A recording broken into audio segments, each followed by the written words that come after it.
Every morning begins with tiny hands searching for Grandpa. Before toys, before breakfast, before the world becomes busy. All they want is to climb onto his shoulders and feel close to him.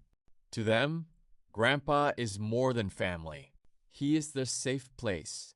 Today is another peaceful day. The little monkeys spend their time Rồi các bạn, playing, đây là tất cả laughing, để and thay cho filling mèo the đây các bạn. house with endless energy. They tease each other, ride their favorite green rocker, and curiously watch the cats during breakfast.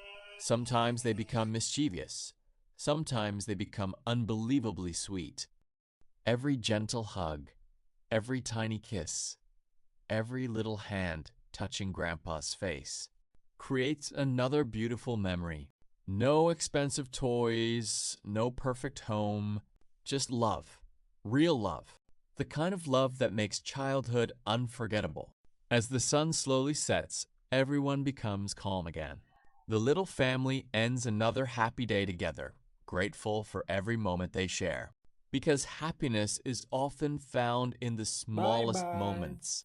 And tomorrow, a brand new adventure will begin. Thank you for spending this beautiful day with our family. We hope to see you again in the next story.